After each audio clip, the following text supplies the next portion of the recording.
Nous sommes le pont entre les États-Unis, le Canada et la RDC. ExoFreight, pour vos transferts de colis en toute sécurité et en toute fiabilité. Notre particularité est que pour vos différentes commandes des véhicules neufs ou usagés et autres colis, nous effectuons l'achat à partir des États-Unis, du Canada et nous livrons en un temps record en République démocratique du Congo. Nos adresses, aux États-Unis, 1000 Montana Drive, Charlotte NC, 28216. Au Canada, 6377, Boulevard Monk, H4, E3, H8.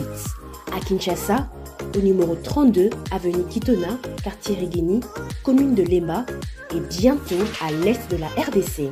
Avec ExoFreight, il n'y a plus de limite.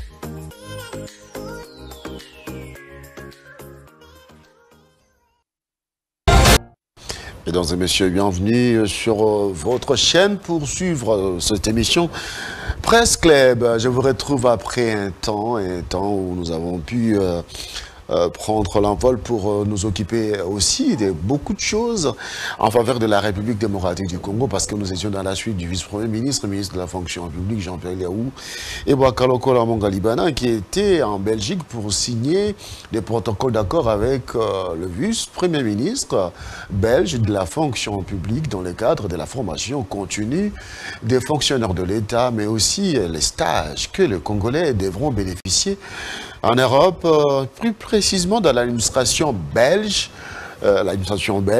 qui est parmi les administrations qui ont formé, qui ont permis le fonctionnement de l'État pendant qu'il n'y avait pas un gouvernement en place durant plus ou moins une année. Et aussi la clôture de la session des formations des élèves de l'ENA qui étaient en Europe. Ils sont tous rentrés pour servir la République démocratique du Congo. Et là, nous sommes là pour servir notre pays avec mes collègues journalistes qui sont là aujourd'hui, une fois de plus, pour analyser froidement l'actualité avec beaucoup de pertinence. Et je m'en vais saluer ceux qui sont déjà là, parce que les autres sont en cours de route. Avec le match des Léopards, les embouteillages monstres à Kinshasa aujourd'hui. Allez, alors, lui, c'est Fierté Dinanga. Fierté Dinanga, qui porte un nom avec beaucoup de significations. Hein. Fierté Dinanga, fierté c'est en français. Hein. Dinanga, c'est l'amour en Tchoulouba. Ouais. Bonjour. Bonjour. Merci d'être là. Fierté Dinanga qui vient d'être nommé porte-parole de la SMEL Vision Fachi. Oh là là, merci beaucoup de cette révélation. Je les prends à bras le corps, hein, cette nomination. Mais nous avons vu les documents sur clé dans les réseaux sociaux. C'est fake news ou quoi? Non, bien évidemment, j'ai la langue pour confirmer cela. Je crois que j'ai été notifié par le coordonnateur de la plateforme, qui est une plateforme mère de l'UDPS. Donc, M. Joko Beya, qui préside cette plateforme, qui nous a notifié pour que nous puissions assurer le rôle du porte-parole. Je crois qu'il faut spécifier que cette plateforme tire sa source dans la Ligue des jeunes de l'UDPS, dans laquelle M. Joko Beya a eu à plusieurs moments à assumer la présidence ou la co-gestion de la Ligue des jeunes de l'UDPS. Et aujourd'hui, nous y sommes en tant que porte-parole. Nous disons merci pour la considération et nous nous engageons pour faire bien. Eh bien, monsieur, félicitations, monsieur. Monsieur le porte-parole. Merci. Comme qui dirait les Lambert Mendé de Vision Fachi. Merci beaucoup, modestement, ça me va droit au cœur. Eh bien, lui, c'est Joseph Kamanga Kamanga, que nous recevons pour la toute première fois sur ce plateau. J'aime bien l'appeler Kamanga Kamanga Moutonga. Joseph Kamanga, bienvenue.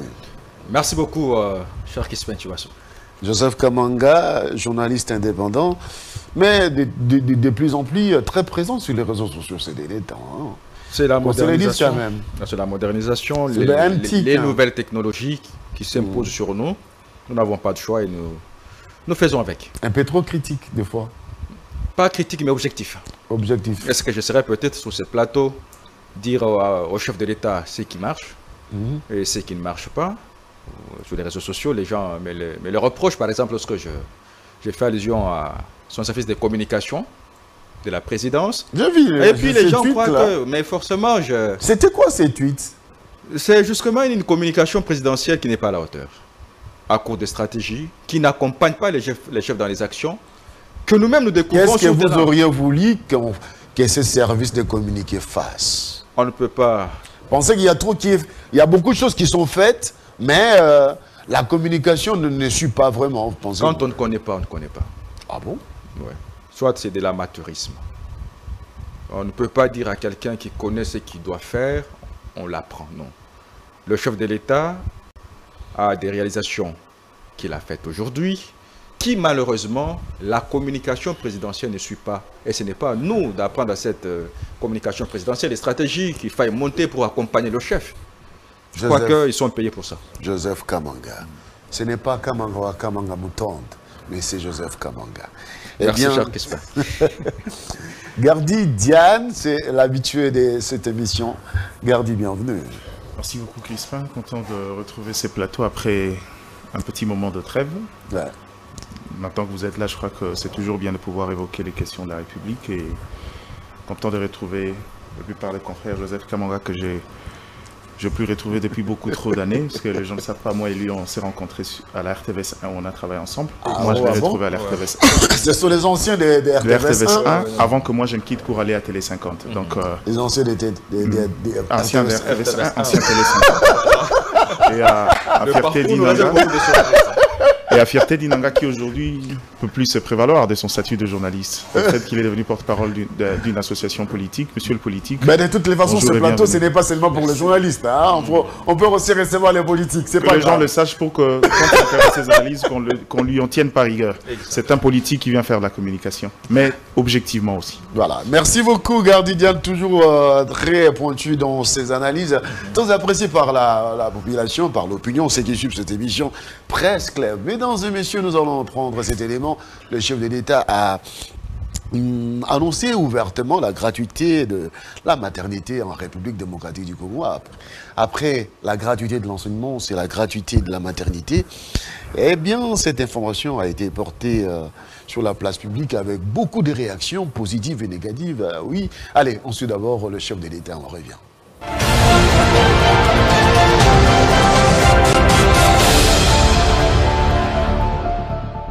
En ce jour du 5 septembre 2023, je suis heureux d'annoncer le lancement du programme de gratuité des accouchements dans la ville de Kinshasa, qui est le premier paquet de soins de notre mise en œuvre de la couverture santé universelle. Cela signifie que les femmes enceintes, les accouchés et nouveau-nés recevront des soins de santé de qualité gratuitement, sans que les difficultés financières ne constituent un obstacle, et cela sur financement propre du gouvernement. Le choix de Kinshasa a été fait du fait que nous avons conscience que Kinshasa est une ville densément peuplée dont le taux de mortalité maternelle et infantile particulièrement élevé tire le pays vers le bas. Nous nous engageons à éviter la surcharge des établissements de soins et de santé de la ville-province de Kinshasa en étendant progressivement ce programme aux provinces voisines, notamment le Grand Bandundu et le Congo central, dans les prochains 2 mois. Grâce au financement de la Banque mondiale, nous prévoyons aussi d'élargir cette couverture de soins de qualité aux provinces du Kwilu, du Kasaï central et du Sud Kivu, ainsi qu'à 8 autres provinces du pays d'ici la fin de cette année. Cela permettra de couvrir 13 provinces sur les 26 que compte notre pays. Et en 2024, la mise à l'échelle nationale sera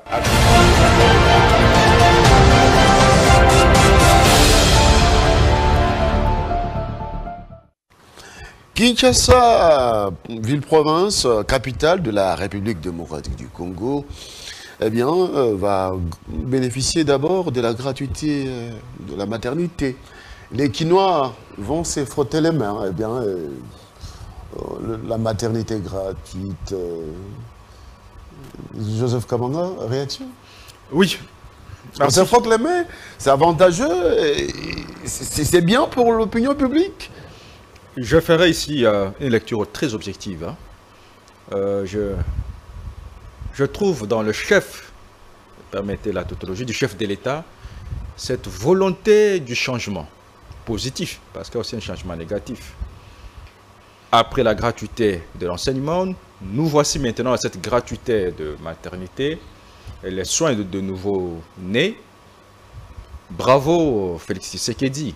Mais moi ici, je suis buté à un problème de la mentalité congolaise. Et ici, je reviens parce que Quoi? Kinshasa, c'est... Que vous le voulez insinuer par là? La mentalité congolaise, c'est surtout quinoise. Et quinoise, ça risque de pousser à... Non, je suis ici parce que je dis quinoise parce que le chef de l'État a pris Kinshasa et deux autres provinces comme ville-pilote. Connaissant nos mentalités, ça va pousser les jeunes à mettre au monde. Je prends de deux bords. Ça veut dire côté médical et côté population. Côté médical d'abord, je commence. Parce que par là, on peut prendre cette bonne mesure qui est salvatrice pour certaines personnes. Hein. Bon, vous voyez, nous avons déjà des enfants, des jumeaux y compris. Parce qu'on n'a pas encore besoin de cette gratuité de la maternité. Mais pour ceux-là qui peuvent se frotter les mains, il faudra aussi prendre... Je pense que c'est... Gradis, Diane peut se frotter le main, lui. Bon, je ne sais pas le nom qu'il veut. Je sais pas le nom qu'il veut atteindre dans la vie. S'il faudra encore ajouter, j'en ai que deux. Un dernier puis c'est fini. Ça sera gratuit. Hein? Ça ne sera pas le cas pour moi. Et nous en avons 5, y compris les jumeaux. Voilà un peu. Bon, vous êtes déjà au-delà de... Donc pour nous, la gratuité de la maternité ne vous concerne peut-être pas. Ça ne concerne pas. Mais on a quand même un mot. On a quand même droit au chapitre en termes de vouloir conseiller les uns les autres. Oui. Ça veut dire que ça dépendra de la prise de conscience de la population elle-même. Comprendre les conditions socio-professionnelles, les conditions de vie dans lesquelles cette population vit. Moi, je me suis demandé, est-ce que le chef de l'État, est-ce que ça aura été une priorité que de penser à ça? Certaines langues diraient oui. Au nom de la démocratie, je céderai. Bon, peut-être que dans... Mais bien avant ceci, quel a été le constat de la maternité, de l'accouchement? Je serais tenté de dire que le constat a été catastrophique parce que vous conviendrez avec moi que chaque jour on met au monde à Kinshasa. Dans les conditions précaires où nous nous trouvons d'abord à cette étape. Mais si l'objectif est ici de réduire le taux de mortalité, mais encore là, il y a un problème. Est-ce que c'est les frais qui sont liés à ce taux élevé de mortalité ou c'est la qualité des soins? C'est la qualité des soins, voilà. Et là, tout de suite, je réponds, c'est la qualité qui fait défaut. Ça veut dire qu'il y a la qualité qui est liée aux conditions socio-professionnelles. J'ai dit ici que j'allais parler de deux bords. En commençant par le corps médical et aussi son parent. Et aussi vivre les mêmes conditions de précarité que la population. Ça veut dire une infirmière, une aide accoucheuse qui se trouve devant un cas pareil. Lorsqu'il n'y a pas de sous sur place, c'est difficile qu'elle puisse même s'intéresser. Elle n'est pas motivée. Elle n'est pas motivée. Autant que nous le vivons, parce que nous parlons de la qualité, autant que nous le vivons même lorsque vous êtes malade, vous amenez dans un hôpital, lorsque vous n'avez pas de soins, vous n'avez pas de droit. Donc, vous n'avez pas l'argent, si je résume votre pensée, alors ma pensée c'est bien, mais il faut améliorer les conditions, de travail. Il faut prendre les mesures d'encadrement. C'est quoi les mesures d'encadrement? Les mesures d'encadrement, c'est ce qu'il faut veiller d'abord que les hôpitaux qui ont été répertoriés dans le cadre de cette gratuité de la maternité respectent effectivement cette gratuité. Parce que nous avons fait une parenthèse par rapport à la gratuité de l'enseignement. Mais attention, à cette rentrée, il y a eu même des écoles qui sont allées à l'encontre des mesures prises, notamment les avances ou autres. Mais je vais chuter là. Je vais chuter. Allez-y. Je vais vous redonner la parole. C'est pour dire que le chef de l'État a cette nouvelle vision-là de faire les choses, mais qui est butée à la mentalité du peuple congolais, qui croit que la gratuité aujourd'hui, c'est aller prendre les enfants, prendre les grossesses, et venir les donner comme on veut. Ce qui sera plus tôt ou tard.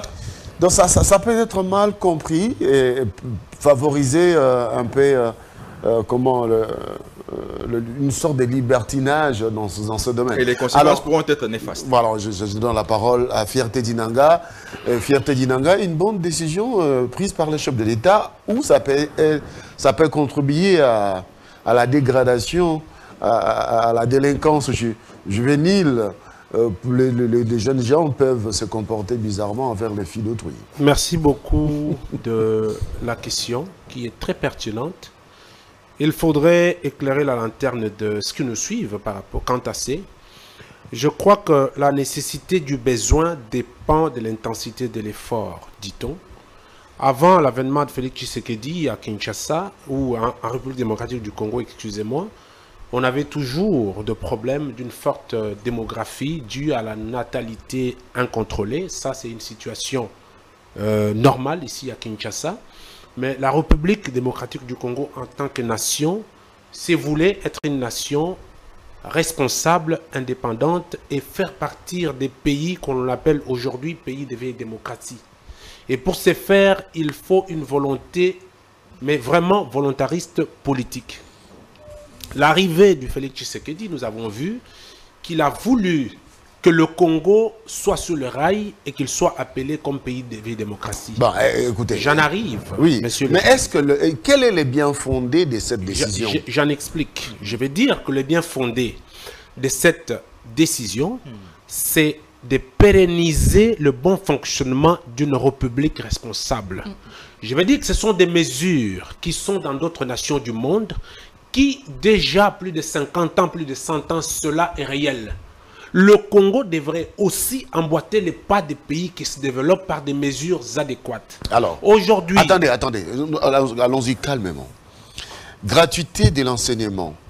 Il y a ceux qui ont dit que la gratuité de l'enseignement a nivelé vers le bas, je vais me répéter, la qualité même de l'enseignement donné. Est-ce que la gratuité de la maternité va avoir des conséquences impacter positivement ou négativement sur la qualité des soins de santé? Merci de la question. Laissez-moi le temps de la répondre.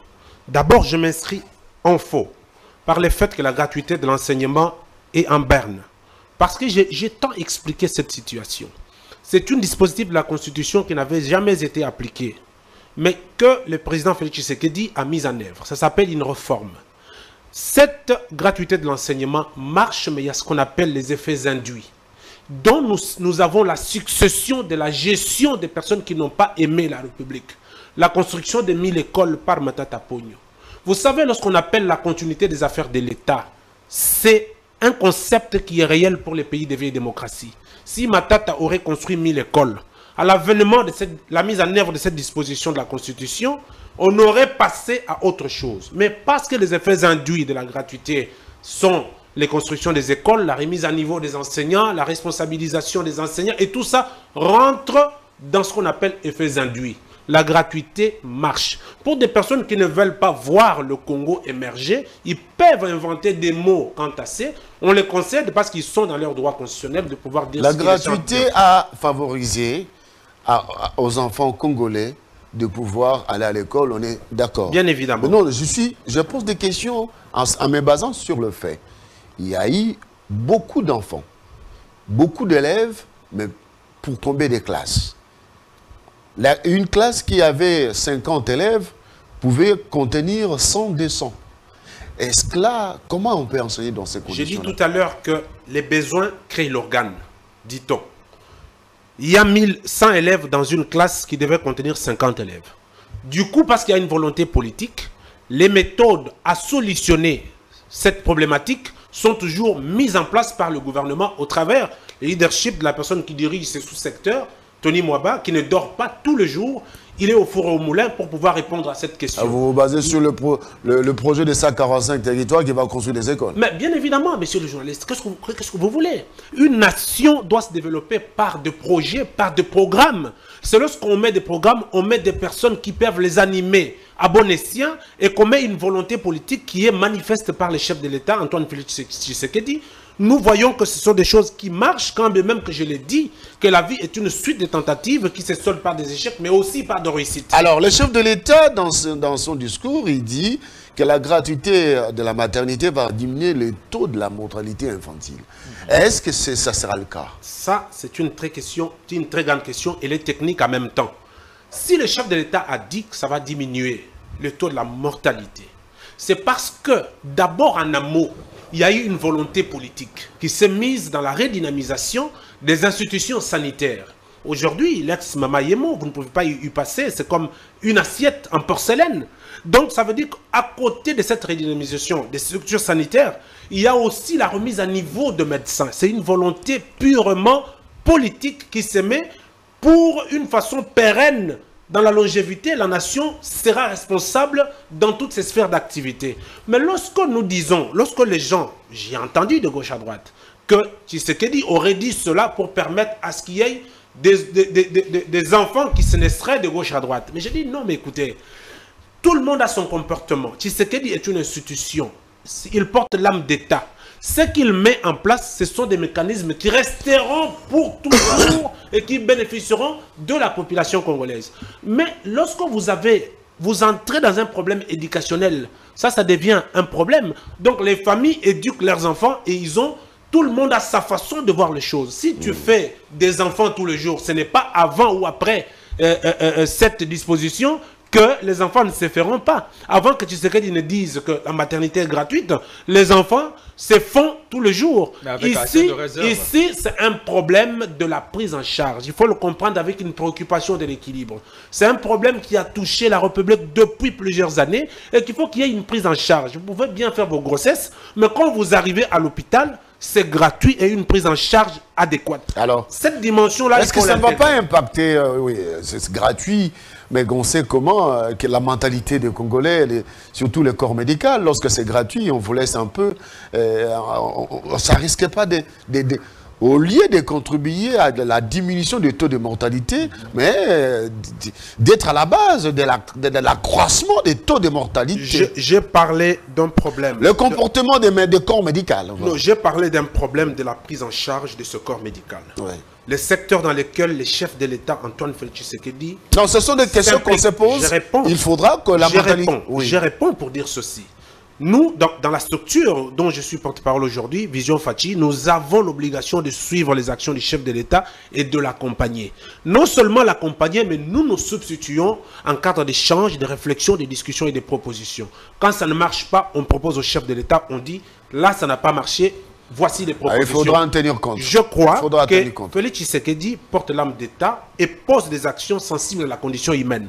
Pour moi, je crois que si tous Congolais, nous pensons que le Congo doit gagner, nous devons éviter... Commencer quelque part. Nous devons éviter des méthodes partisanes et des propositions partisanes, proposer à la République des méthodes qui puissent faire que les choses marchent. Aujourd'hui, cette disposition restera même après Félix Tshisekedi, la gratuité de la maternité, mais les autres qui viendront... Ça sera pour le Congolais. Ça sera pour le Congolais. Merci Ça veut dire que beaucoup. ce que nous pouvons faire, c'est apporter des propositions qui permettront que les sphères de la vie nationale marchent. Voilà, les sphères de la vie nationale puissent marcher. La décision a été prise par les chefs de l'État. Félix Antoine Tshisekedi Tshilombo. Alors, Gardi Diane, est-ce une décision politique? Parce qu'on sait que nous sommes en 2023, une année électorale. Les chefs d'État annoncent, fait cette annonce, ça va jouer dans la balance, dans l'opinion publique, en faveur des Fati, surtout avec les échéances qui arrivent en termes d'élection. Bon, à moins que je fasse preuve de naïveté, je crois que chaque action concourt aussi à l'idée de pouvoir accroître ou rétablir cette sympathie de la population vis-à-vis du chef de l'État. Je crois que c'est pour ça qu'il est là, pour pouvoir faire des choses convenables et espérer en récolter les résultats, notamment en termes de reconnaissance ou encore en termes de suffrage. Ça, c'est des calculs politiques. Il ne faudra pas être naïf pour croire que ça ne rentre jamais en ligne des murs quand on prend des décisions. Mais je voulais revenir sur le fondamental de cette décision, c'est que je crois que les gens ont pris une partie de l'ensemble du projet. C'est quoi l'ensemble du projet? Le projet, c'est couverture santé universelle. Ceux qui ont eu la chance, comme vous, d'être aux États-Unis d'Amérique, connaissent l'Obamacare, qui semble être un projet un peu plus intégral. Celui-là, c'est au regard du budget, il faut commencer quelque part. Ils ont décidé de commencer par résoudre le problème de la mortalité infantile. La question de l'opportunité s'est posée sur ces plans. Mais, Christophe Chibassou, quand on est un État où les nantis ne se retrouvent que dans quelques 2, 3, 4 grandes villes de la République, et que la majeure partie de la population croupisse dans la pauvreté, ceux qui vivent à l'intérieur ont des difficultés en termes de soins de santé. Non seulement en termes de soins de santé, n'ont pas vraiment le moyen de pouvoir se le permettre. On peut beau vouloir juger les choses en fonction de grandes agglomérations comme Kinshasa, Lubumbashi et les autres, mais ça représente une minorité d'à peine 27%. Rentrons dans la peau de ceux qui sont dans les fins fonds, dans les territoires là-bas. Vous vous rendez compte que cette action fait accroître les dépenses sociales de l'État et rentre dans le cadre de la redistribution de richesses. On est un État, il ne faudra pas fuir la réalité. On est un État où, en dehors de ceux qui sont à Kinshasa, pour certains qui ont un peu plus de moyens, qui payent à médecin de nuit et autres, la plupart vont chercher la maternité chez moi à Delvaux, là-bas, ou avec 100 $, mais dans quelles conditions? Voyons les choses dans le sens où l'État congolais décide de se rendre compte que finalement, il y a de problèmes à ces niveaux-là, et que l'État se substitue justement, on se garde fou, fait son devoir régalien, de payer. En fait, le langage simple qu'on peut dire au commun des mortels, c'est que désormais l'État paye pour vous la maternité. C'est pas gratuit. C'est du social-démocratie, ça. C'est ça. Maintenant, le problème qui peut se poser là, c'est dans les mesures d'encadrement. L'applicabilité. L'applicabilité ne posera pas... En fait, dans l'applicabilité, si je rentre dans les considérations techniques, j'ai lu le projet, je me suis rendu compte qu'il y a un investissement de 200 millions de dollars américains pour l'année 2024. Ce qui veut dire qu'après, il y a la participation des partenaires techniques et financiers. La question, c'est qu'après l'exécution du projet en 2024, qu'en serait-il de 2025, 2026, 2027 ? Est-ce que ce projet-là, l'État congolais prend déjà des dispositions pour ne pas revivre presque les mêmes difficultés qu'on a connues au départ de la gratuité de l'enseignement? C'est ça le problème. Dans la notion de la pérennisation, est-ce que l'État prend en compte? Si l'État prend en compte, tant mieux, et je crois naïvement à la bonne volonté. Je me pose des questions. Les hôpitaux qui sont sélectionnés, est-ce qu'on a fait l'annonce pour que la population se rende compte, soit informée, où s'y rendre? Je crois qu'ils ont fait une communication autour, ils ont même indiqué la liste a été rendue publique des différents sites où différentes communes, notamment pour la ville de Kinshasa. Pour la ville de Kinshasa. Vous vous rendez compte que on vient répondre à un besoin qui bénéficie à la grande majorité. Un peu comme dans la décision de la gratuité, quand c'est arrivé, les quelques enseignants de ce que nous on appelle les écoles de prestige. Ça posait problème. Ouais. Les gens qui avaient un salaire, un revenu mensuel qui atteignait 800, 900, voire 1000 $, qui représentait à peine 16% de l'ensemble ou du total des enseignants de la République, par principe d'équilibre, il faut trouver un moyen. On ne peut pas détruire près de 83% des enseignants pour laisser les 16% dans des très bonnes conditions. Ça encore, c'est notre problème. Les gens qui jugent de cette mesure regardent souvent avec le regard de Kinshasa. Donc, si on s'est dit, bon, écoute, moi, avec 50 $, je peux payer quelque part, avec 100 $, je peux payer quelque part. Mais ceux qui sont chez moi, par exemple, à Gungu, ceux qui sont à Kimbilangundu, à Yameke, à Lolo, vous vous rendez compte que c'est ce genre de mesures, c'est salvatrice. À mon humble avis, je crois que ça reste l'un des plus beaux cadeaux. C'est un peu comme avec la gratuité ici. Quand les gens vous disent un enseignant qui avait 135 000, maintenant qu'il en a 400, on vous dit, bon, c'est rien. Oui, la vérité, c'est rien. C'est encore rien au regard du travail que ces gens amattent. Mais la proportion de là où ils viennent jusqu'à 800, et eux-mêmes ont négocié un contrat dans les paliers de Mboula Loge d'atteindre au minimum 800 000 francs congolais. C'est vers là qu'ils sont en train de partir avec un paiement échelonné.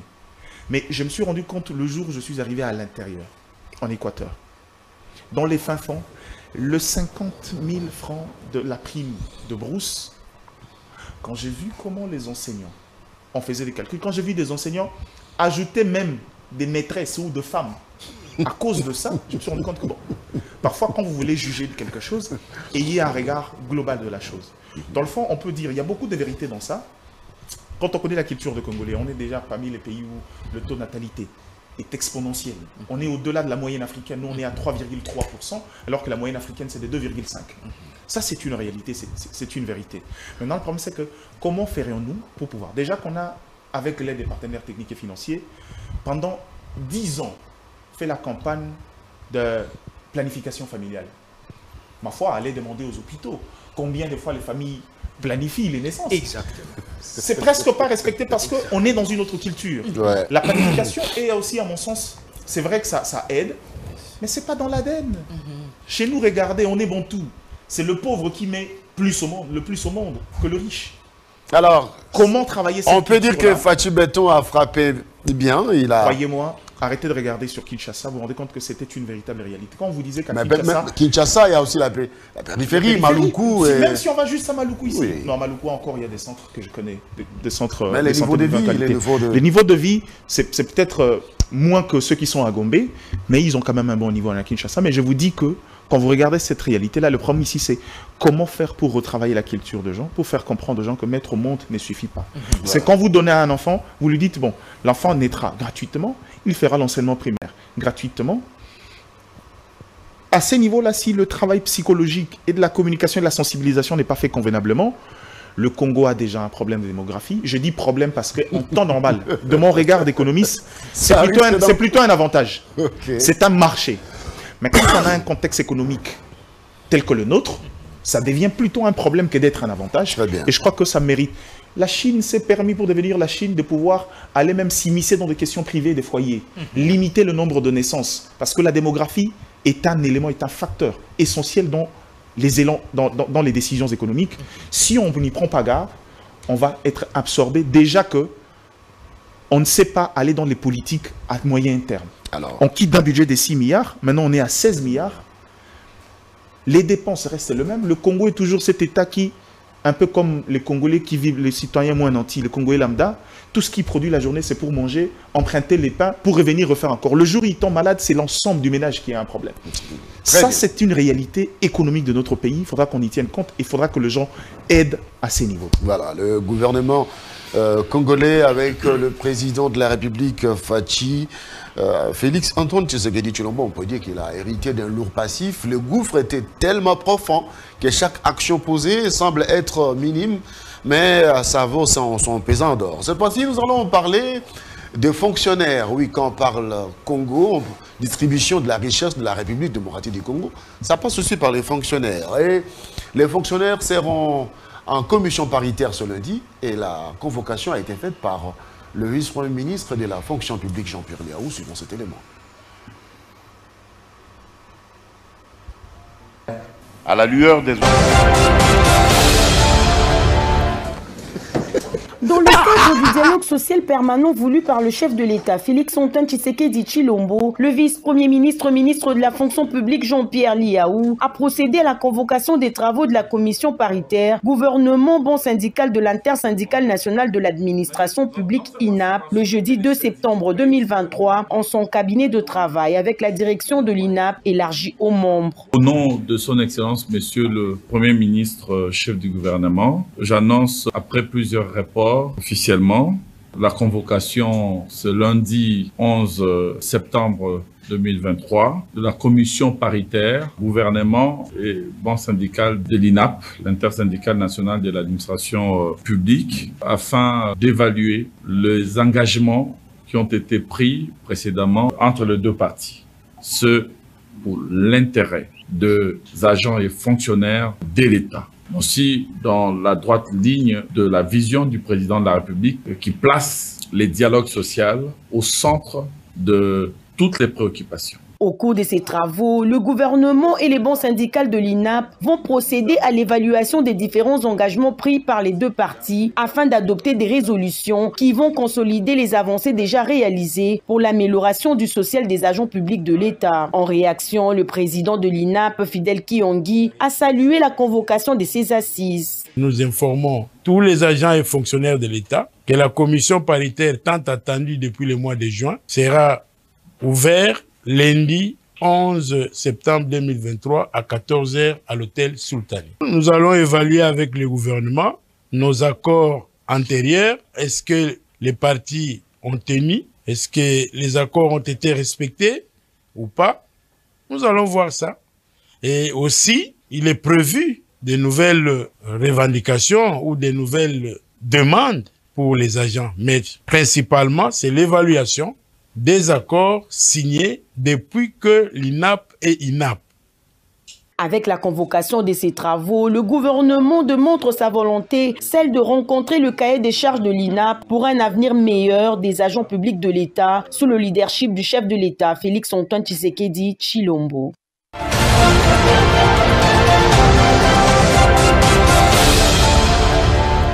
Voilà, cet élément, c'est pour dire que de ce lundi 11 septembre, les travaux de la commission paritaire syndicale et l'intersyndicale de l'administration publique sont convoqués par le vice-premier ministre et les travaux seront organisés à l'hôtel Sultani pour évaluer les engagements pris entre les deux parties. On se rappelle, en 2022, le gouvernement avait signé un accord à Huit-Bois qui avait permis la diminution des l'IPER de 15 à 3%, mais aussi l'augmentation des salaires de 45%, à hauteur de 45%. Alors, qu'est-ce qui va se faire?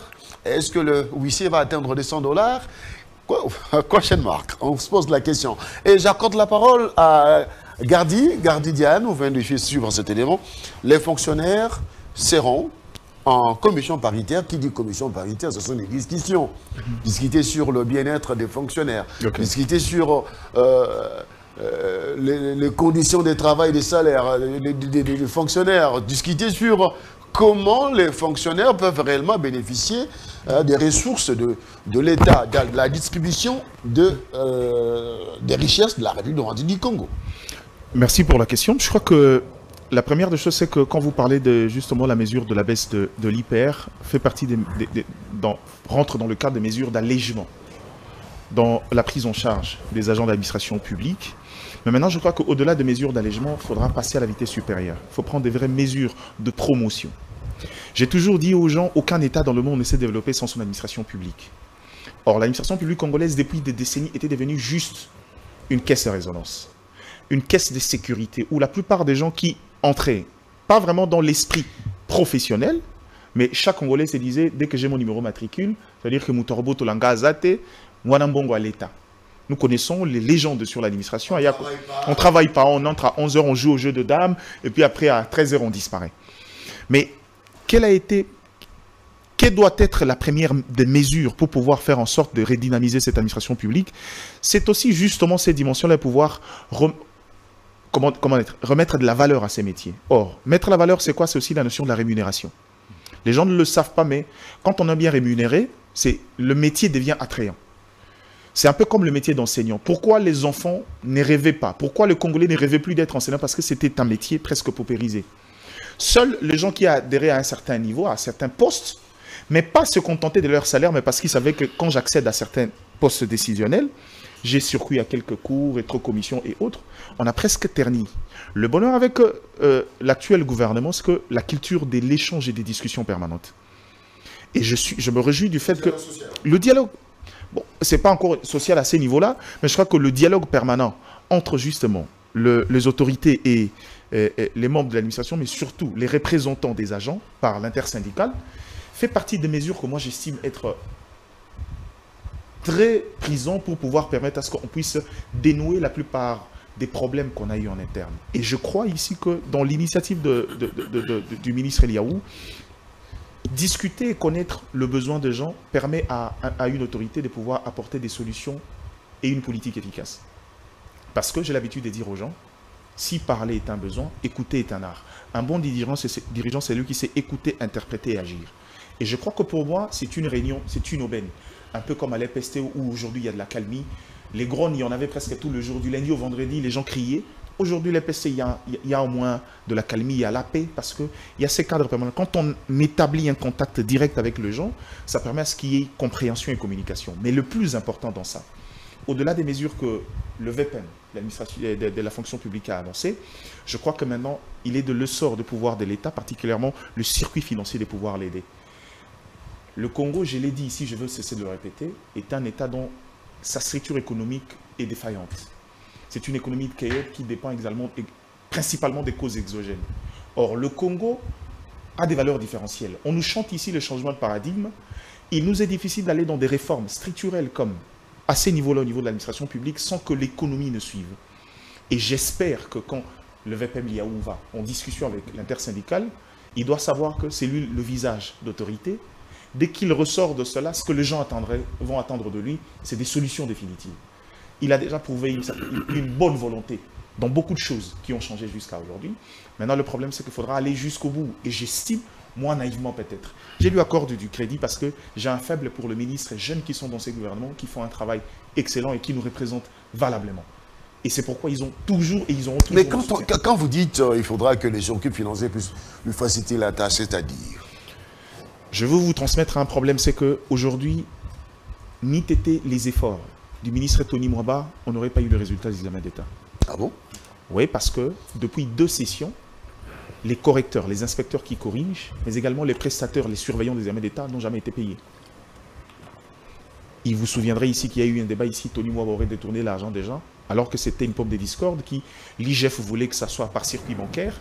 Le ministre estimait qu'il dit, bon, vu le contexte, vu le temps, on peut leur donner des manières traditionnelles comme ils en ont l'habitude, en attendant qu'on trouve des circuits, parce qu'il y a certains qui sont à l'intérieur. La couverture bancaire pose problème. Vous n'allez pas demander à quelqu'un de faire des kilomètres pour aller ouvrir un compte pour 20 $. Les frais de tenue des comptes, c'est un manque à gagner pour lui. À la limite, ils sont tombés sur un compromis, de savoir ceux qui sont dans des grandes agglomérations, on le paye par banque, mais ceux qui sont dans des villes un peu plus reculées, on leur paye en mode manuel. Ce qui n'est jamais arrivé jusqu'à aujourd'hui et personne ne s'est justifié pourquoi. Et c'est ce qui a fait qu'aujourd'hui, vous vous rendez compte qu'il y a eu une lenteur dans la correction parce qu'il y a eu presque, je veux dire presque du sabotage. Ni t'étaient les efforts du ministre pour pouvoir trouver des solutions urgentes, on n'aurait pas eu les résultats des examens d'État. Et je crois à ces niveaux-là... Jusqu'à ce point-là? Je vous dis jusqu'à ce point-là. Qu'est-ce qui a été fait? C'est que quand ils ont commencé à bloquer, on dit, bon, c'est vrai que l'État a votre dette, on a recruté en mode urgence. Les autres inspecteurs qui étaient disposés d'écouter la voix de l'État, ils disent, maintenant on ne peut pas payer, oui, il y a des arriérés, oui, mais est-ce qu'on peut faire le travail et puis permettez-nous de faire la pression pour qu'on obtienne votre paye, parce qu'on en a déjà parlé au niveau du conseil du ministre. Il ne faudra pas oublier, on a un contexte favorable, est-ce qu'on est pendant une période électorale? Le chef de l'État ne voudra pas à ce que cette question vienne plomber la réalité. C'est peut-être une image qui ne devrait pas être mise à la place publique, mais je me permets quand même. Malheureusement, certains ont refusé d'écouter, donc il fallait remplacer très rapidement pour que ceux qui sont épris de volonté, pour pouvoir le faire et permettre aux enfants de ne pas en pâtir. Donc en gros, quand je vous parle des circuits financiers, je veux être un peu méchant, mais je crois que le ministère des Finances aujourd'hui dérange un peu aux priorités de certains ministères et j'espère qu'il ne le fera pas avec l'administration publique parce qu'il y a 2 secteurs qui sont l'image de l'académie sociale, c'est la fonction publique et l'enseignement. Quand ces gens-là décident de paralyser la ville, ils peuvent mettre en marche la République. On paralyse la République. Alors, Fierté Dinanga, vous avez la parole. Merci beaucoup de la question qui reste très pertinente. Lorsque vous faites quelque chose pour nous, sans nous, vous êtes contre nous, dit-on. Je salue, je vais l'aborder politiquement cette question. Je salue la pertinence dans les chefs du VPM Liaou. À tout moment, il a compris que le chef de l'État, qui est la première institution, avait besoin de l'accompagnement de certains Congolais consciencieux et épris de la bonne volonté pour l'avenir de la République.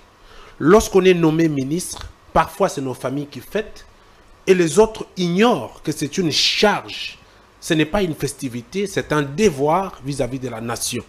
Aujourd'hui, nous voyons qu'il y a quelques jeunes ministres qui se tiennent debout pour pouvoir accompagner la République. La vision de l'institution pour le bien-être de la République. Aujourd'hui, ce dialogue permanent, je crois que va créer un climat de confiance. Les syndicats et le ministre, les dirigeants et les dirigés, il y aura un climat de confiance qui va permettre qu'à tout moment, quand il y a une grande question, on peut se mettre sur une table pour pouvoir collaborer, discuter et trouver des solutions. J'en appelle plus à la conscience du président de la République. Parce que nous, Vision Fachi, nous avons toujours tendance à dire au chef de l'État ce qui sont, des choses qui sont vraies et qui peuvent l'aider à pouvoir aller encore plus loin. Des personnes comme Jean-Pierre Liaou, Tony Mwaba Kazadi, parce que mon ami a évoqué une question qui m'a, moi, toujours fait très mal, très mal. Vous savez, quant à cette correction des examens d'État, il aurait fallu que les ministres aient l'intelligence des situations pour sauver l'enseignement. Vous savez que jusqu'à ce jour, si on n'avait pas le résultat des ex-États, ça allait être catastrophique. Et dans toutes les sphères de la vie nationale, il faut qu'il y ait des personnes qui portent l'âme d'État et qui trouvent l'intelligence des situations pour pouvoir remédier aux situations qui sembleraient difficiles. Je crois qu'aujourd'hui, la question de la prise en charge de ce fonctionnaire de la République, nous savons que la plus grande machine de la République, c'est la fonction publique. Et si on ne met pas un œil regardant et les bons sur ces personnes, on aura toujours des difficultés. Mais heureusement, il y a une personne qui a compris la vision du chef de l'État, qui s'est dit, je m'engage pour accompagner la République. C'est l'évaluation des engagements. Et bien évidemment. Et cette fois-ci, je pense que l'année passée, il y a eu réduction de l'hyper, oui. Il y a eu augmentation de 45% des salaires, mais pour l'intersyndical, il faudra atteindre $200 pour un huissier. Est-ce que le VPM, Jean-Pierre Liaou, aura les moyens de sa politique s'il discute avec l'intersyndical et qu'ils adoptent cela? Est-ce que ça sera appliqué ou il sera buté à un problème où il n'y a pas de fonds? Vous avez signé, ces politiques, ça reste dans le placard. Voilà, j'en arrive. Cette discussion relève d'une situation purement technique qui va pouvoir déceler l'abcès que l'on va gréver. Il faut faire la rétrospection, l'introspection et la projection quant aux grandes questions. Mais ici, il y a une situation que mon ami a relevée tout de suite sur ce plateau, Gardi. Ouais. Ça veut dire que le ministre a la politique de sa mission et l'ambition. Et ce qui reste pour compléter cela, c'est le moyen. Mais nous avons constaté, ici, vous allez me permettre de le dire tout haut parce que le chef de l'État doit m'attendre. Il y a une situation qui est écœurante. La situation, c'est que le ministère des Finances a une difficulté. C'est quoi la difficulté? Les paiements des dettes intérieures. Ça, le chef de l'État doit attendre. Ça empiète sur des situations qui sont les plus légitimes et qui garantissent la vie de la République. Les priorités. Il y a de la commission. J'en arrive, les rétrocommissions dans le paiement des dettes intérieures. Vous venez avec une dette d'1 million de dollars, 3 millions. Bon, le ministre, il accepte, il appose sa signature, il a ses rétrocommissions et cette équipe-là... Si c'est 3 millions, vous prenez 2 millions, vous prenez 2 millions. Et puis, il a ses rétrocommissions avec cette équipe-là. Finalement, les fonctionnaires souffrent et d'autres personnes qui doivent bénéficier de leurs droits souffrent. C'est une très grande question. Et quant au VPM Liaou, qui a une sphère la plus importante et capitale de la République, donc le chef de l'État devra porter crédit dans la démarche du VPM Liaou, l'accompagner et donner des injonctions, parce que c'est la première institution de la République, donner des injonctions pour que quant à la demande venant de ces secteurs-là, qui est toujours du répondant pour permettre que les fonctionnaires de la République se sentent à l'aise, ça sera une question qui sera résolue, non seulement pour le moment, mais ça sera une question pérenne. Nous avons ici parlé de ce système-là, de la continuité des affaires de l'État. Je crois que si les mécanismes se mettent en place pour pouvoir redynamiser les institutions, la personne qui viendra après 20 ans trouvera que le pays est sur les rails. Et ce que nous voulons, c'est des personnes qui portent l'âme d'État. Je l'ai dit, je me répète. Tous les ministres jeunes au sein de ce gouvernement, je cite Jean-Pierre Liaou, Tony Mwabakazadi, Boudimbu, ces ministres essayent de relever les défis de la jeunesse pour montrer au chef de l'État que nous sommes capables de pouvoir vous apporter un plus, que nous pouvons aider à ce que la République marche. Donc, ici, la question qui est claire, c'est que le ministère des Finances est en train, je me répète, d'empiéter. Le ministère des Finances, c'est la chaîne des dépenses, il y a aussi le budget. Non, je parle du ministère des Finances, qui est en train d'empiéter sur le bon fonctionnement d'autres institutions de la République. Et ça, c'est une information que l'on donne au chef de l'État, parce que nous sommes un cadre d'échange, de réflexion, de discussion et de propositions. Après réflexion, on propose au chef de l'État que le ministère des Finances doit être revu, parce que la personne qui est là n'accompagne pas sa vision. Ils sont dans les rétrocommissions dues aux dettes intérieures. Merci beaucoup. Fierté d'Inanga qui a apporté sa pierre à l'édifice en démontrant que les discussions qui seront entamées ce lundi par le gouvernement et les banques syndicales, l'intersyndical dans ce sens, l'administration publique doit bénéficier de l'appui réellement du gouvernement via le ministère des Finances, mais aussi budget pour, n'est-ce pas, matérialiser les résolutions qui seront adoptées au cours de ces assises. Alors, Joseph Kamanga, vous avez la parole par rapport à cette question. Alors, Crispin Tibassou, je ne vais pas encore revenir sur ce que mes compatriotes autour de cette table ont déjà dit, mais ici, il sera question de dire que le VPM Jean-Pierre Liaou, c'est parmi les ministres que j'apprécie. Hein. Depuis son arrivée à la tête de la fonction publique, il s'est lancé dans cette redynamisation de cette grande machine de la République démocratique du Congo. Il est arrivé et il a à un certain moment apporté un bon nouveau qui aujourd'hui, on ne sent pas assez de tensions au niveau de fonctionnaires de l'État, on ne sent pas assez de tensions au niveau de la place, Golgotha. Et là, Golgotha ne gronde plus. Non, mais il y a quand même de la calmie. De la calmie, une paix relative. Il est arrivé, il a maîtrisé les rouages, il a instauré cette discussion permanente avec les fonctionnaires, ce qui fait que lorsqu'on est écouté, même si on a des grandes revendications, mais on peut discuter, tout se résout par un dialogue. C'est l'occasion ici pour moi de soutenir cette commission paritaire qui va ouvrir ses portes ce lundi, bien que ça va commencer. Je ne mettrai pas ma crainte quant à l'application des résolutions, mais l'essentiel, c'est que sa détermination, son engagement de VPM Jean-Pierre Liaou, qui s'inscrit dans cet accompagnement de la vision du chef de l'État, d'un dialogue social, d'une paix sociale. On sent déjà, avec son avènement à la tête de la fonction publique, il s'est dit, il est toujours disposé à échanger avec les différentes intersyndicales. Je sais, si aujourd'hui les grandes résolutions sont prises, moi j'en appelle à l'implication du chef de l'État. Parce qu'il va de son image. Mais le chef de l'État a toujours voulu une administration publique, c'est le peuple d'abord. Le peuple d'abord, c'est défini par le bien-être des fonctionnaires. D'où le chef de l'État y tient. Il faudra que les autres membres du gouvernement puissent accompagner l'application des résolutions, comme l'a démontré Fierté Dinangue. Moi, je ne vais pas citer ici le ministre des Finances. Moi, je monte haut. Non, vous montez haut. Moi, j'appelle le chef de l'État, le fonctionnement des institutions, le chef de l'État, de s'impliquer que les résolutions pour que les résolutions soient appliquées. Ça qui n'y on ne puisse pas souffrir de l'application. De l'application des résultats qui seront prises après cette commission paritaire syndicale. Nous allons terminer ce dossier avec notre ami qui vient de nous rejoindre sur ce plateau après avoir souffert dans les embouteillages de Kinshasa, surtout qu'il y a match aujourd'hui, les Léopards qui vont croiser les fers qui vont jouer contre l'équipe du Soudan. Et voilà, les Léopards, ça bouge à Kinshasa, on espère déjà la qualification. Tout le monde est en bleu, sauf Gardidian qui, lui, aime toujours être sur ses livres, en train de lire. Lui, ne va pas suivre le match. Gardi, vous allez suivre le match? Peut-être que sur le plateau, je suis le plus grand sportif. Parce que, contrairement à vous autres, moi, j'ai quand même sacrifié 2 années de l'école pour le football. Donc, oh là là là, non, c'est un footballeur. Moi, ni t'étais l'opération la jambe droite, peut-être j'aurais pas croisé Fierté, et moins encore Siméon Issa. Non, mais du moins, on ne regrette pas parce qu'on aurait raté des...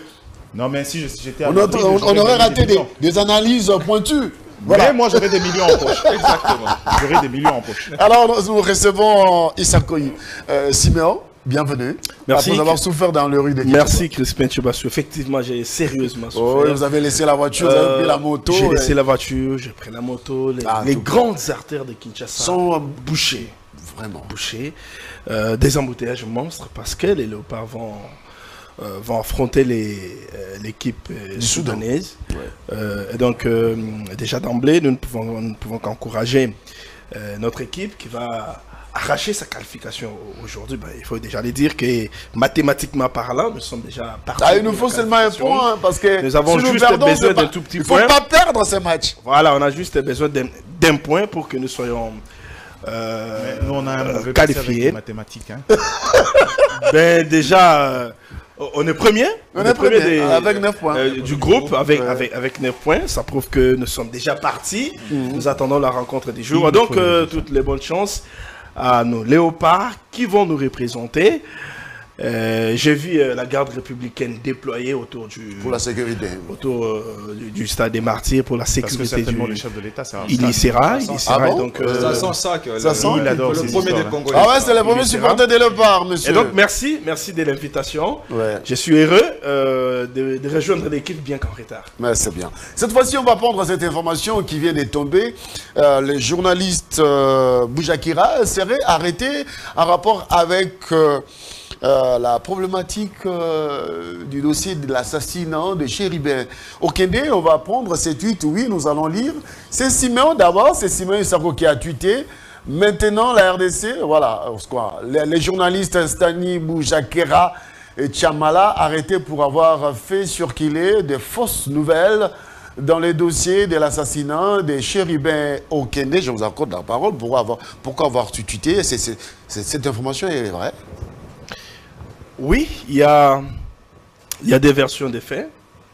La première parle des informations et entrées à l'affaire Chéribin Okende.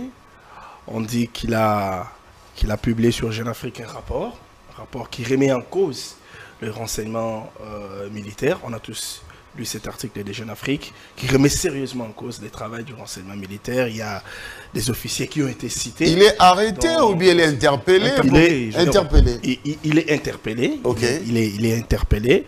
Déjà, il faut dire qu'il a passé sa première nuit à l'Épékin.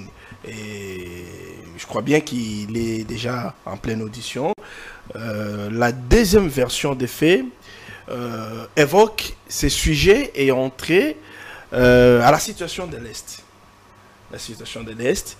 On sait que Stani, c'est pas n'importe quel journaliste. C'est un journaliste qui est toujours là à publier les informations en premier, les scoops. On lui reproche le fait d'avoir publié certains documents, certaines conversations et entrer à la situation de l'Est entre des militaires. Et donc, nous sommes en train encore de fouiner pour savoir ce qu'il y a exactement dans cette affaire.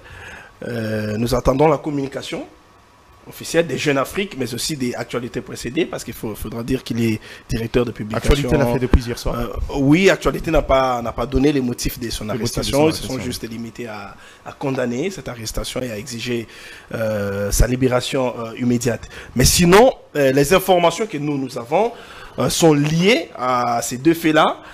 L'affaire Chéribin Okende, mais aussi la situation de l'Est. Il est au courant des dossiers. Par quelle voie est-il tout le temps informé de ce qui se passe entre officiers, de ce qui se dit, ce qui se raconte entre officiers? Ben, la justice va en savoir un peu plus. Viviane, je suis tenté de vous dire, mais avez-vous la facilité d'avoir des informations comme Boujakera? C'est quand même... Il est tout... Le scoop, ça passe par lui. Hein. Bon, il faut reconnaître que la force... Il est quand même très bien introduit. La force d'un journaliste, c'est l'accès aux sources. Ça, c'est une réalité. Je crois que honnêteté intellectuelle oblige. Je n'ai pas accès aux mêmes sources que Stani Boujakera. Ça, c'est une certitude. Cependant, dans la plupart des fois, quand j'encadre des enfants, j'ai l'habitude de leur dire... Mais il y a aussi, on nous a enseigné que dans le journalisme, il y a aussi des informations off the record. C'est ce que j'étais qu'on ne peut pas mettre à la place publique. C'est ce que j'étais en train de vous dire. À chaque fois que j'essaye de parler avec les enfants que je forme, je leur explique la notion de l'intérêt. Être journaliste, il y a des questions qu'on se pose avant de juger de la pertinence et de l'intérêt d'un sujet. Il y a des sujets qui sont parfois classés secret défense. Ce n'est pas parce qu'on est journaliste qu'on a l'obligation de le mettre à la place publique. Parce que la République où on exerce est la plateforme de quoi est tributaire notre carrière. Je ne pense pas qu'il aurait exercé calmement son métier dans un État en guerre. La notion de l'État passe avant tout.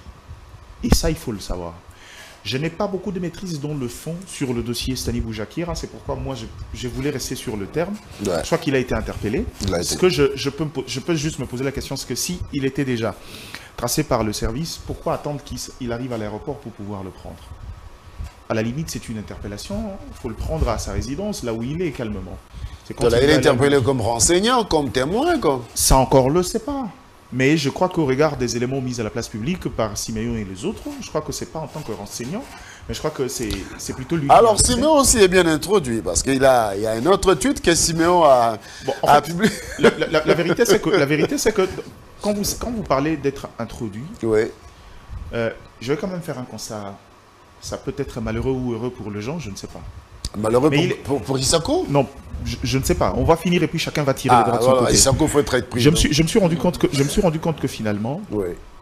Je sais déjà que dans la culture, surtout des dirigeants congolais, on accorde beaucoup plus de crédit à des journalistes qui sont rattachés aux médias étrangers. Mais aussi, ces gens-là, j'aime le dire, dans la plupart des cas, par expérience, ils ne sont pas que journalistes. Ils sont dans d'autres choses. Ils ne sont pas que journalistes. Donc en gros, si Stani a eu des informations compromettantes, il y a forcément quelqu'un qui les lui a données. Il n'est pas allé à l'ANR pour pouvoir les avoir. Ça veut dire qu'il faut remonter la filière et savoir qui est celui. La trahison résiderait au niveau des cellules qui transmettraient les informations. Pas forcément à son niveau qui diffuse. Il commet peut-être une faute, peut-être en diffusant une information qu'il ne devrait pas au regard de la notion de l'intérêt. Mais je crois que c'est ce genre de fautes-là d'ordre professionnel. Nous savons où et comment il devrait être sanctionné, pas forcément parce qu'il en a diffusé. Je crois qu'à la limite, la justice va faire son travail, on va laisser la justice faire son travail, essayer d'en tirer suffisamment au maximum. Et après, dès qu'il sera en liberté, on aimerait en savoir un peu plus pour voir à la limite du possible. Et c'est là où intervient la nécessité de la loi sur la dépénalisation de délits de presse. Mais malheureusement, je suis toujours quelqu'un qui est partagé sur cette approche. On peut dépénaliser le délit de presse, mais quand on a une presse peu responsable, permettez-moi de dire, c'est une vérité, hein, c'est notre métier, mais peu responsable, avec aujourd'hui la montée d'une nature de journalisme autosuffisante, sensationnelle, à la recherche un peu comme du buzz, le buzz et les autres, je commence à douter un tout petit peu, sinon un peu, ça me rappelle aussi le travail d'un autre confrère journaliste qui certes dans son travail de fin de cycle en tant que formé en droit public. Quand j'ai lu ces rapports-là, je me suis rendu compte que finalement, nous tous journalistes, nous sommes de potentiels candidats à la prison. Il y a peu de sécurité dans la frontière de notre travail et de notion de la liberté des autres et de la vie privée des autres. Et je crois qu'à ce niveau-là, il faut une forte réglementation. Et j'espère que cette fois-ci, on pourra entrer dans les questions de fond pour pouvoir sécuriser ces métiers. Voilà. Mais aussi on va prendre le deuxième tweet d'Issako qui vient de nous rejoindre. J'attendais qu'il a... Mais je ne suis pas... Non. Je ne suis pas en train de condamner ce que Stani fait. Je suis en train ici d'appeler à la liberté de la presse. Et là, c'est pour paraphraser Mike Gardidiana. Stani ne fait que son travail.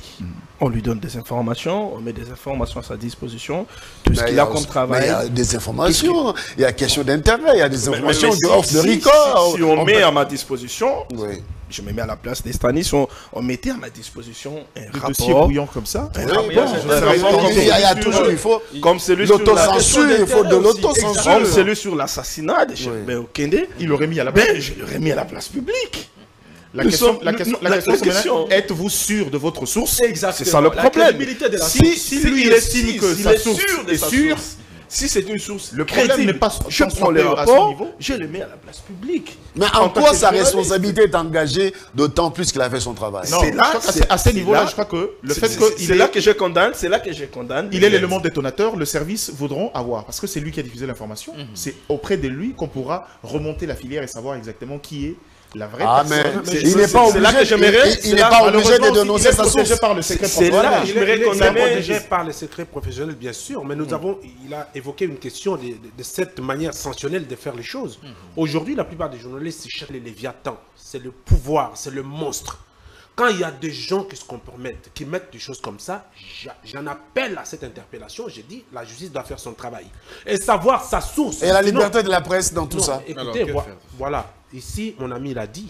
Il faut interroger les mécanismes pour pouvoir vous protéger. La presse, vous devriez mettre des barres pour pouvoir vous protéger. Et moi, je dis aujourd'hui, s'il y a des informations compromettantes qui sortent comme ça, qui sont divulguées, qui peuvent toucher à la sûreté de l'État, et qu'il y a un journaliste qui a peut-être ces personnes qui l'alimentent à tout moment avec des informations, et nous, qu'est-ce que nous on peut faire? Parce que nous voulons que le Congo puisse fonctionner et le microcosme de la République, à travers des sphères séparisées, puisse fonctionner. Nous appelons que la justice l'interpelle comme il a interpellé pour pouvoir savoir qui est-ce qui l'alimente et ces derniers trouvent ces informations où? Mais ça sera difficile pour qu'il puisse divulguer sa source. Il est protégé par la loi. Ben, écoutez, s'il est protégé par la loi, et la politique tient tout en état, vous le savez tous, parce que les actions posées par certains journalistes ont tendance à toucher la sûreté de l'État, la politique couvre tout. Voilà pourquoi, quand un journaliste est interpellé par la justice, souvent ne voyez pas toujours le fait que c'est les journalistes qui doivent avoir le droit de faire quoi que ce soit. Mais l'État doit vivre. Donc quand il est interpellé, c'est un individu, comme vous, comme moi, comme tout le monde. Le pouvoir judiciaire a le devoir de l'interroger pour savoir d'où il tire ses sources. C'est avec raison qu'il est interpellé. C'est avec raison. Pardon, Attendez, je sais que je vais donner la parole à Gardez, Joseph oui. en 1 minute. D'abord, de un, il faut dire à Fierté d'Inanga, Sani Boujakira n'est pas une brebis galeuse. Franchement. Ça, c'est la première des choses. Il ne faut pas confondre l'acte posé et la nature de la personne. Siméon vous a dit ici qu'il aurait tombé sur ces rapports-là, il aurait publié. L'essentiel, c'est que je sois sûr de mes sources. Le service font leur travail. On l'a dit dès le départ. Il n'est pas arrêté, mais interpellé. J'ai posé quelques questionnements ici. Est-ce qu'on ne pouvait pas le prendre avant, au lieu de donner cette connotation-là, d'attendre qu'il soit à l'aéroport pendant qu'il veut prendre son avion et l'arrêter? Ça encore aussi, c'est une question d'opportunité et d'accalmie. En tant qu'agent de l'État, il faut aider l'État congolais.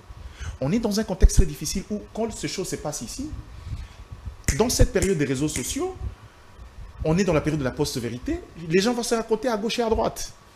Mais dans le fond du problème, à quel niveau la question qu'on se pose? Sani Boujakira a fauté à quel niveau? À cette question-là, je vous dis que on est journaliste. C'est-à-dire qu'il y a un alibi. On est dans un contexte d'un assassinat d'un député, où jusqu'à aujourd'hui l'affaire est tirée en longueur, ça tire à gauche, à droite. L'opinion est avide des informations. Il tombe sur un rapport, il décide de le mettre à la place publique. Moi, j'aurais réfléchi 4, 5, 6 fois avant de pouvoir le mettre à la place publique, où j'aurais choisi quel angle ou quelle méthode utiliser. Mais il a choisi sa méthode. Maintenant, le service l'a arrêté en train de l'interroger. Après, il sera libéré. Si c'est dénoncer ses sources, nous savons tous ici, on est un plateau de journalistes, et même, je rappelle aux gens qui nous suivent que Fierté d'Inanga est un fruit de l'IFACI. Il vient de ce métier. C'est pas quelqu'un qui vient d'ailleurs, qui ne connaît pas la réalité du métier de journalisme. Donc, en gros, ici, qualifions pas les infractions avant les actes. Exact. La justice est en train de faire son travail. Attendons qu'on finisse son audition. Merci. Après, on verra ce qui arrivera. Joseph Kamanga, on va individuel. Merci. Alors que on va terminer ces dossiers avec vous. Oui, je voulais juste placer un mot. Nous serons mal placés de nous lancer dans un jugement que nous ne savons pas encore effectivement sur quoi repose cette interpellation de Sani Boujakira, parce que Siméon a dit, 2 hypothèses sont par devant nous. L'assassinat de Cherubero Kende et l'affaire de l'Est. Donc, dire qu'il y a eu une brebis galeuse, dire qu'il a fait du sensationnel, sur quoi repose son interpellation, nous devons avoir des réserves en attendant que la justice fasse son travail. Gardez se pose la question, pourquoi attendre qu'il soit à l'aéroport pour l'interpeller? C'est là où aussi, au fait, ma préoccupation. Nos services doivent aussi agir en tout professionnalisme. Ça veut dire qu'ils ont tout le temps possible, tous les schémas d'envoyer une invitation à quelqu'un, l'interpeller d'une manière régulière. Peut-être que ça a été fait. Peut-être on est dans nos suppositions. Peut-être qu'il a été interpellé, il n'est pas parti, il s'est présenté. C'est possible, tout est possible. En attendant que tous les tableaux soient mis sur la place publique par les services compétents, par la justice congolaise. Merci beaucoup. Merci. Moi, je crois que ce plateau, il est pédagogique. Quand on projette des analyses, c'est pour permettre à ce que d'autres personnes qui peuvent s'élancer dans ces genres, puissent pouvoir comprendre. Réfléchir juste la pédagogie, deux fois. On réfléchit, merci. Et on propose. Allez, cette fois-ci, on va prendre les derniers tweets. En rapport avec la CENI, le secrétaire général exécutif de la CENI, en porte-en-faux avec le président de la CENI. Pourquoi? Eh bien, voilà, c'est Siméon Issako, voilà. Lui aussi, hein, on va lui pointer des doigts. Vous tweetez beaucoup, hein. Voilà. Le secrétaire exécutif de la CENI, Mabikou Tokokani, a été suspendu par Denis Kadima pour insubordination. Il s'agit d'une sanction administrative de 15 jours, contrairement aux fausses allégations. La sanction n'est pas liée à une question d'argent. Quelles sont les fausses allégations, Issako? Les fausses allégations, c'est qu'on a dit qu'il a été sanctionné pour une question d'argent. Il y aurait une somme d'argent qui s'est disputée. Entre le président et le secrétaire? Entre le président et le secrétaire. C'est pas vrai ça? Il ne s'agit pas de ça. Il ne s'agit pas de ça, c'est mes informations. C'est pas vrai? Il s'agit, comme je l'ai bien écrit, d'un dossier d'insubordination. Il a refusé d'obéir aux instructions de la hiérarchie. Vous savez, avec les contentieux que la CENI a connus, c'est quoi avec les dossiers des députés, des candidats députés nationaux, il y avait plein de dossiers à régler. Et donc, il fallait déployer les équipes des juristes de la CENI, dans des provinces et consorts. Ça s'est fait avec un peu beaucoup de difficultés. Alors, l'équipe dirigée par Denis s'est réunie et ils ont mis des stratégies en place.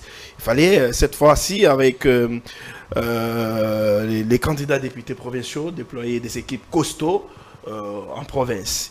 La décision a été prise, il fallait la faire exécuter. Et c'est le secrétaire exécutif national qui doit, en principe, exécuter la décision. Ben, on lui a donné la décision pour exécution, il a refusé. Refusé pourquoi? Parce que il est en colère depuis un temps, à la suite de la mise à l'écart de son frère. Il faut rappeler que son frère travaille avec lui à la CENI. Il a été mis à l'écart par Denis Kadima. Son frère, il faut le rappeler, c'était un candidat à l'élection législative nationale. Il était candidat à député national. Alors, il était donc inéligible. Il était inéligible parce qu'il est agent à la CENI. C'est ce que la loi dit. Quand on est agent à la CENI, on ne peut pas postuler. Alors, lui a voulu profiter, il a voulu frauder pour que son frère soit candidat, qu'il soit retenu comme candidat député. Donc il a été frappé par la loi. C'est pas Denis Kadima, mais c'est la loi. Il a été frappé par la loi et donc il a été sa candidature a été déclarée irrecevable. Il a été mis hors jeu. Toto n'a pas apprécié ça. Toto n'a pas apprécié le fait qu'on ait appliqué la loi. Il s'est mis en colère. Ce sont des règlements de compte. Il s'est mis en colère contre Denis Kadima, oubliant qu'il est secrétaire exécutif national. Il a refusé d'exécuter une décision de la hiérarchie. Parce que simplement, il était en colère contre Denis Kadima. Qu'est-ce qu'il fallait faire? Il fallait faire appliquer la loi et donc il a été suspendu. Bien avant la suspension, il y avait déjà une mise en garde qui lui a été adressée il y a plusieurs temps parce que, selon plusieurs sources à la CENI, Toto, il se met à la place du président. Il croit que c'est lui le président. Il croit que c'est lui le bureau de la CENI. Il croit que c'est lui qui organise les élections. C'est vrai que c'est quand même le secrétaire exécutif. C'est ce que je vais dire, c'est vrai. C'est la plaque tournante de la CENI. C'est vrai que c'est lui la plaque tournante. Mais ce n'est pas lui qui décide surtout. Parce que la loi organique ne lui donne pas les pleins pouvoirs. Non. Et donc, c'est pas une question d'argent. C'est bien parti. C'est pas une question d'argent. Merci. C'est une question du respect de la loi. C'est une question du respect de la hiérarchie. Mais aussi, il faut dire que selon des sources dignes de foi, Toto s'est plongé dans plusieurs pratiques qui ne sont pas plusieurs sources dignes de foi, qui ne sont pas de nature à garder le crédit de la Commission électorale nationale indépendante. Et donc, il coopère avec des politiciens. Ah, mais c'est grave. Ce que vous dites est grave. Il faut le dire. Il coopère avec des politiciens. Est-ce que vous avez des preuves? Quand vous dites qu'il coopère avec le ministre. J'ai dit ce que je sais. J'ai dit selon des sources dignes de foi. Des câbles.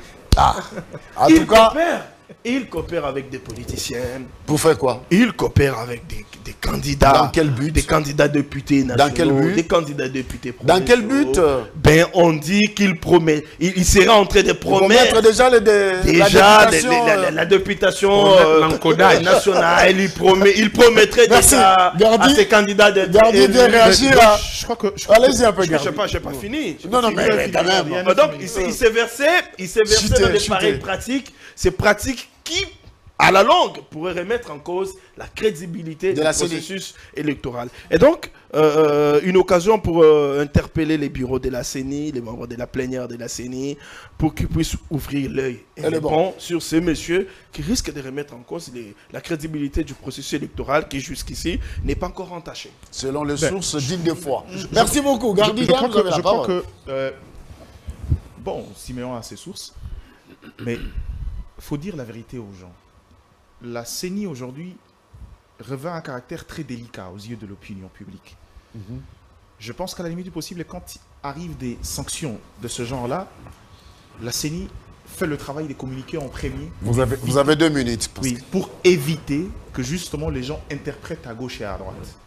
Mais l'opinion doit retenir que ce n'est pas parce que la CENI gère un mécanisme politique que la loi doit se taire.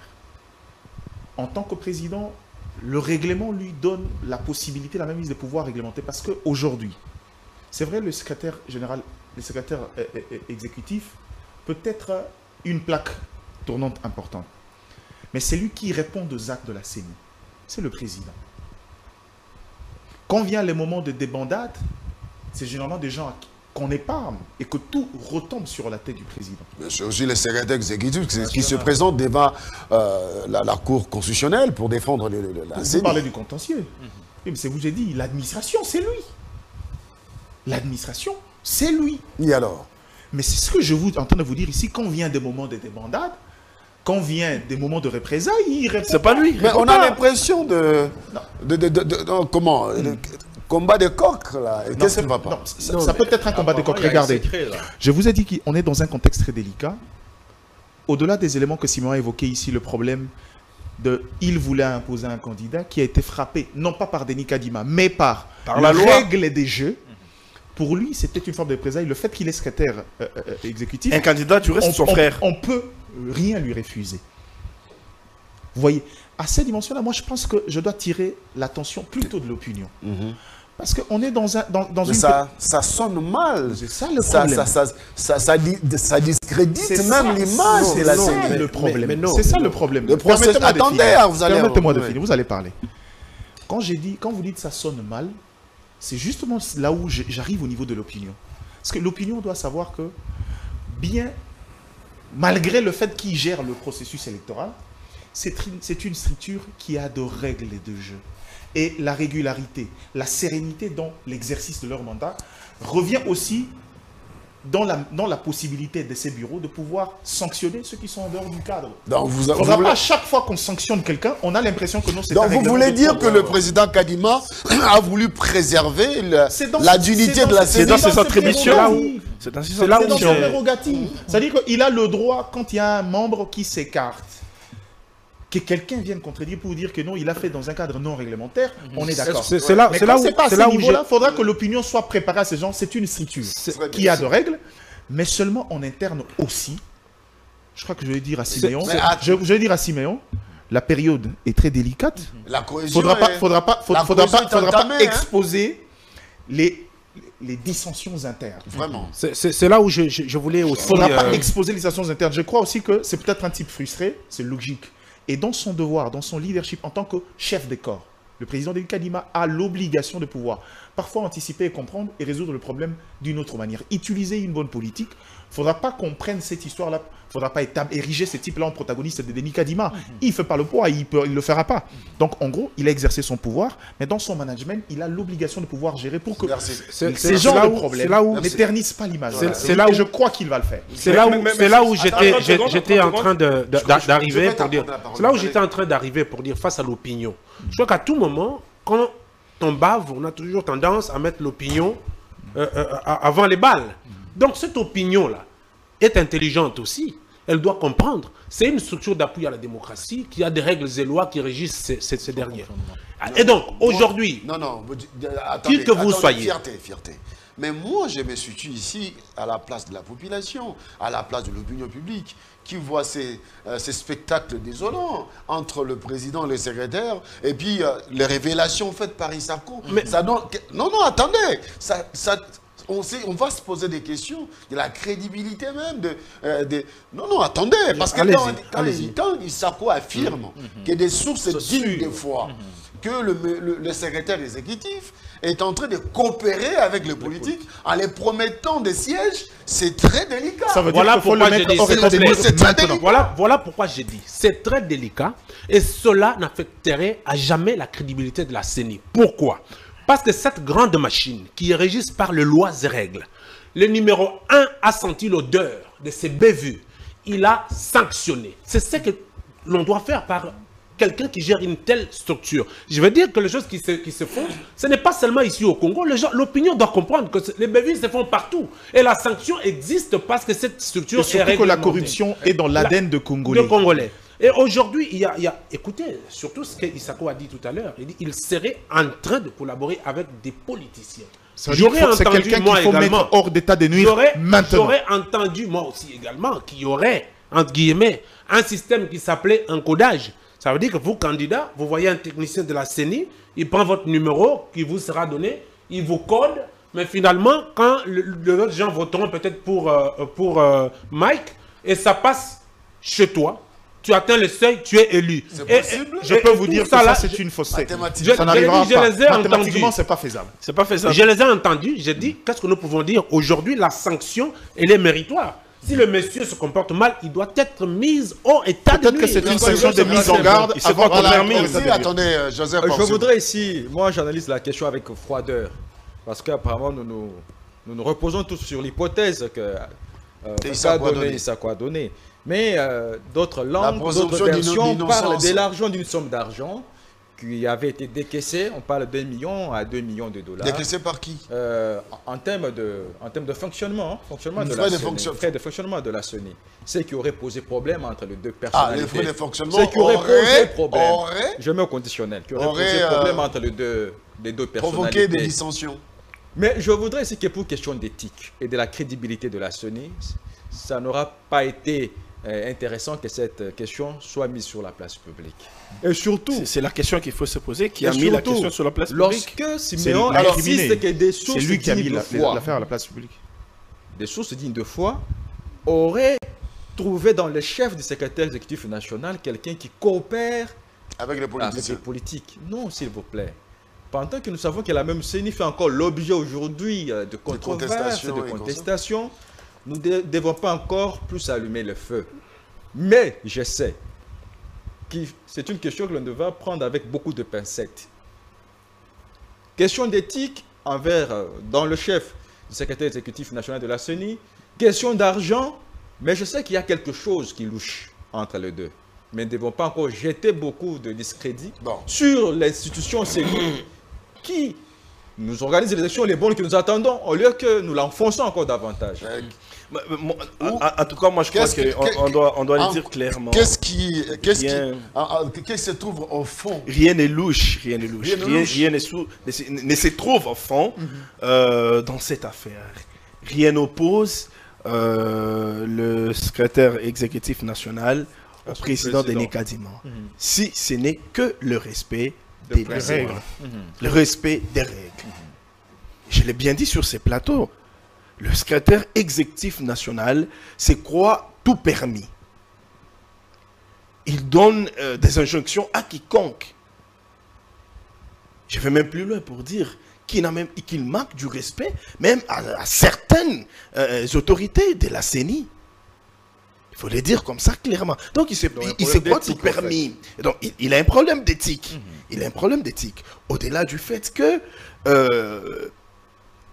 il a aligné son frère qui ne répondait pas à la loi, qui était frappé par la loi. Il le sait, mais il voulait à tout prix à ce que son frère soit aligné. Et lorsqu'il a été mis à l'écart conformément à la loi, ben, ça a suscité sa colère. Au-delà de son frère, il a encore aligné sa femme. Sa femme est candidate. On doit le dire comme ça. Sa femme est candidate. Il y a un problème de morale qui se pose. Sa femme est candidate.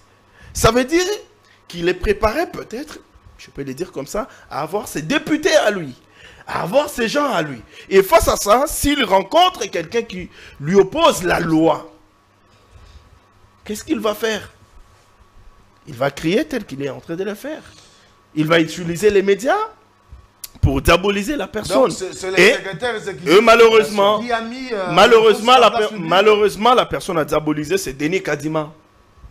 C'est lui qui a mis l'affaire à la place publique, parce que moi, j'ai appris que la correspondance lui a été donnée à main propre. Et il a décidé de mettre la correspondance lui a été donnée à main propre le lundi soir, à main propre, de sorte que ça ne fuite pas. Mais quand on te donne un document à main propre, ça veut dire qu'on n'est pas passé par tes services, on souhaite à ce que ça ne fuite pas. Comment ça fuitait? Voilà. Donc c'est toi. Donc après que tu t'es organisé pour que le document victimiser et pour tirer aussi la file à tout le monde d'être de ton côté. C'est dans quelle intention? Mais y a donc il va tirer les dents de son côté après qu'il ait mal agi. Merci. Après qu'il ait refusé d'appliquer la décision de la hiérarchie. Il ne s'agit pas d'une question d'argent. Il s'agit simplement du fait qu'il a refusé d'obéir à la hiérarchie. La frustration de quelqu'un qui a été conduit à violer les règles internes. Mais au-delà de ça, moi j'ai un parallélisme. Quand on connaît l'expertise de ce type-là, avec les organismes internationaux, il faut faire attention avec le sabotage du processus électoral. Alors, moi j'ai dit en tant que police de débat, le secrétaire général exécutif de la CENI bénéficie de la présomption d'innocence jusqu'à ces jours. Si, voilà, en interne, les faits sont établis, mais sur la place publique, on n'a pas à affirmer les choses. Ben, on n'est pas, nous ne sommes pas à l'interne. Et donc, s'il a été sanctionné en interne, ça veut dire que il y a des faits qui ont été établis et au regard de la CENI a fait un effort de garder les choses en interne. Il a décidé de les mettre à la place publique. Les faits sont sacrés. On récupère rien du présent. On s'incline sur le fait. On récupère le fait. On analyse. Merci de m'avoir récupéré, vous tous. Mesdames et messieurs, ça n'a donc fini avec cette émission aujourd'hui, Presse Club, qui avait le plaisir de recevoir Simon Isako, qui a souffert pour arriver dans ce studio. Il était dans les embouteillages, mais il a tenu à vous honorer, vous, les téléspectateurs. Monsieur, merci Isako. Merci. Je dois dire, même en 10 secondes, que les bureaux de la CENI devraient faire attention à de pareilles personnes parce qu'ils risquent de remettre en cause le processus et la crédibilité du processus. En tout cas, nous devons nous battre sur ça parce que, il faut le constater, jusqu'à ce stade, la communauté internationale n'a pipé mot parce qu'ils ont confiance à l'équipe de la CENI. Ils ont réalisé que cette équipe d'ailleurs a salué les efforts de la CENI. Évidemment. Mais je crois que cette sanction est une mise en garde par principe de parallélisme de forme. C'est lui qui l'a nommé, c'est Denis Kadima. S'il continue, peut-être il y a d'autres sanctions. Et donc les bureaux devraient se réunir ensemble avec la plénière. Et sa révocation n'empiéterait en rien la démarche de la CENI et le processus électoral. Sanctionné pour 15 jours. C'est une mise en garde. Mais il faut vraiment veiller sur lui parce qu'il risque de remettre en cause la crédibilité du processus. Après 15 jours, qu'est-ce qu'Isako va tweeter? On va attendre. Merci beaucoup à Joseph Kamanga et Joël Indépendant d'avoir accepté d'être avec nous. Merci à Fierté Dinanga qui vient d'être nommé porte-parole de l'ASBEL Vision Fachi. Félicitations, monsieur. Merci. Merci à Gardi Diane, toujours percutant dans ses analyses, avec ses lunettes qui ressemblent à un étudiant français. Merci beaucoup, Gardi. Merci. Content de retrouver les amis. Merci surtout pour l'invitation. Mesdames et messieurs, au revoir. Au revoir.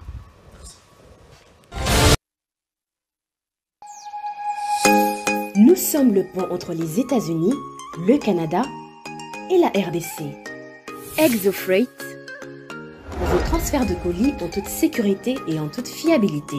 Notre particularité est que pour vos différentes commandes des véhicules neufs ou usagés et autres colis, nous effectuons l'achat à partir des États-Unis, du Canada et nous livrons en un temps record en République démocratique du Congo. Nos adresses aux États-Unis, New Montana Drive, Charlotte NC, 28216. Au Canada, 6377, Boulevard Monk, H4, E3, H8. À Kinshasa, au numéro 32, avenue Kitona, quartier Rigini, commune de Lemba et bientôt à l'est de la RDC. Avec ExoFreight, il n'y a plus de limites.